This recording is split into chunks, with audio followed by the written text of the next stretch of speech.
হে everyone, আসসালামু আলাইকুম। আশা করি সবাই ভালো আছেন। তো আজকের ভিডিওটা অনেক বেশি মজাদার হবে, কারণ আজকে আমার ভাইয়ার হাতের একটা স্পেশাল ডিশের রেসিপি আমি কিন্তু শেয়ার করব।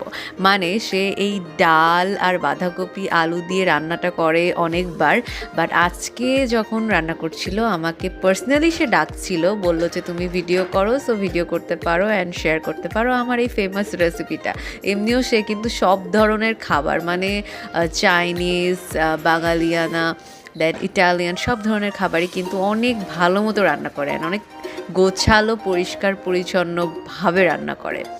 অ্যান্ড আমি ভিডিও করছিলাম আর পাশাপাশি মারভি এসে বারবার আমাকে বলছিল আমাকেও ভিডিওতে নাও, আমাকেও ভিডিওতে নাও। এই যে এইখানে দেখতেই পাচ্ছেন সকল ধরনের ইনগ্রিডিয়েন্টস কিন্তু দিয়ে দেওয়া হয়ে গেছিলো। তো আমাকে বলছিল তুমি আরেকটু আগে আসতে পারতে, তাহলে একদম প্রথম থেকে দেখতে পারতে। তো বললাম প্রবলেম নেই, এতটুকু দিয়েই আমার অডিয়েন্সরা কিন্তু সব কিছুই বুঝতে পারবে এখানে কী কী ইনগ্রিডিয়েন্টস অ্যাকচুয়ালি ব্যবহৃত হয়েছে।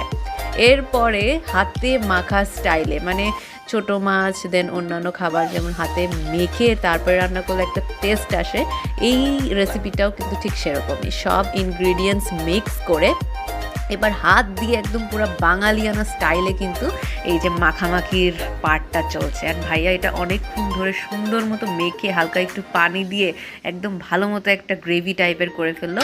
এরপরে যেই পাত্রগুলো একটু অপরিষ্কার ছিল সেগুলো ধোয়াধুয়ি করছিল, মানে ভাইয়া রান্নার মাঝখানেই সব কিছু ধোয়াধুয়ি কমপ্লিট করে, মানে খুব হাইজেন মেনটেন করে সে সব কিছু তৈরি করে।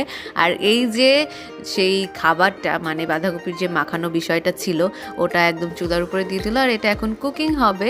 তার মাঝখানে আমি আসলে ক্লিপটা একটু এলোমেলো করে ফেলেছিলাম অ্যান্ড ওটা ঢাকনাটা উঠিয়ে পরে একটু নাড়াচাড়া করে দিল, যাতে যদি লেগে যায় তাহলে কিন্তু মানে টেস্টটা একদম বসে যাবে আর ভালো আসবে না সেরকম। তো তার মধ্যে একটু ধনিয়া পাতা দিয়ে নাড়াচাড়া করতে থাকলো, আর এটা অনেকক্ষণ ধরে একটু নেড়ে চেড়ে আসলে ভাজা ভাজা স্টাইলে করে নিতে হবে।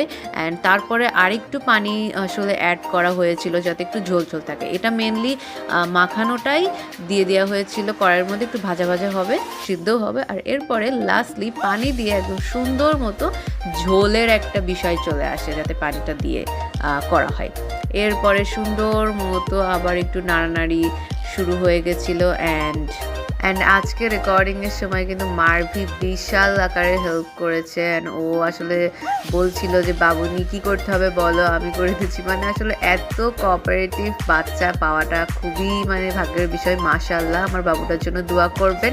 আর এই যে লাস্ট ভিউ তৈরি হয়ে গেছে খাবারটা, অ্যান্ড দেখেই মনে হচ্ছে অনেকটা লোভনীয়, কারণ এটা অনেক ফ্রেশ, একদম হোম মেড স্টাইলে হাইজিন মেনটেন